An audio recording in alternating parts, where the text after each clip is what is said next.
మేరకు భారతీయ జనతా పార్టీ ఆర్మూర్ పట్టణ శాఖ ఆధ్వర్యంలో ప్రధానమంత్రి నరేంద్ర మోడీ గారికి అలాగే ఆర్థిక మంత్రి విమలా సీతారామన్ గారికి ఈరోజు పాలాభిషేకం చేయడం జరిగింది. ఈ యొక్క కార్యక్రమం ముఖ్య ఉద్దేశం ఈ యొక్క దేశాన్ని నలుమూలల ప్రతి రాష్ట్రాన్ని తన ఒంటి భుజాలతో సరైన రాష్ట్రాలకి సరైన బడ్జెట్ని కేటాయించడంలో నరేంద్ర మోడీ గారు గత 11 సంవత్సరాలుగా ఎక్కడ కూడా పక్షవాతం లేకుండా బడ్జెట్ని కేటాయిస్తూ వస్తున్నారు.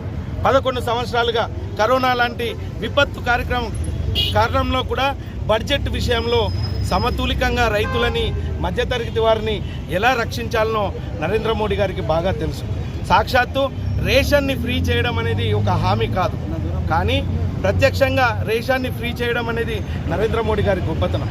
ఇలాంటి విషయంలో తెలంగాణ రాష్ట్రంలో మాకేం ఇవ్వలేదు అని చెప్పేసి చంకలు గుద్దుతున్న కాంగ్రెస్ ప్రభుత్వానికి ఒకటే చెప్తున్నాం, ప్రతి విషయంలో సమతులికంగా ప్రజలని ఉద్దేశించి మధ్యతరగతి పేద ప్రజలని ఉద్దేశించి నరేంద్ర మోడీ గారు పెట్టిన బడ్జెట్ ఈ దేశంలో తెలంగాణ రాష్ట్రం కూడా దేశంలో ఒక భాగం అనే విషయాన్ని ఈ యొక్క కాంగ్రెస్ ప్రభుత్వం కొట్టి రేవంత్ రెడ్డి గారు కూడా గుర్తించాలి.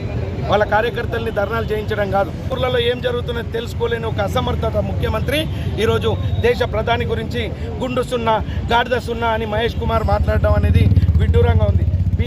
బీసీ నాయకుడిగా నువ్వు ఉన్నావు, నీకు గాడిద గుడ్డు అంటే ఏం తెలుసు, కోడి గుడ్డు అంటే ఏం తెలుసు, కోడి గుడ్డు రేట్ అంటే ఏం తెలుసా? చూసినట్టయితే ఈ రోజు కాంగ్రెస్ పార్టీ తర్వాత కేంద్రంలో అటల్ బిహారీ వాజ్పేయి నరేంద్ర మోడీ గారు వచ్చిన తర్వాత యావత్ ప్రపంచంలోనే అగ్రగామి దేశాల్లో భారతదేశం ఉండాలని ఒక వికసిత్ భారత్ 2047 ఒక సంకల్పంతో ముందుకెళ్తా ఉంది. కాంగ్రెస్ ప్రభుత్వంలో నెహ్రూ గారు కానివ్వండి, ఇందిరాగాంధీ కానివ్వండి, మొన్నటి వరకు మన్మోహన్ సింగ్ కానివ్వండి, ఈరోజు సోనియా గాంధీ గారి నాయకత్వంలో పెట్టినటువంటి బడ్జెట్లు ఎట్లా ఉంటుందంటే కాంగ్రెస్ మేధావుల జేబులు నింపుకునే బడ్జెట్ ఉంటుండే, కాంగ్రెస్ మేధావుల కడుపు నింపుకునే బడ్జెట్ ఉంటుండే. ఈరోజు నరేంద్ర మోడీజీ నాయకత్వంలో నిర్మలా సీతారామన్ గారు ప్రవేశపెట్టిన బడ్జెట్ పేద ప్రజల కడుపు నింపే బడ్జెట్ ఉంది, అన్ని వర్గాలకు సమన్వయం చేసే బడ్జెట్ ఉంది.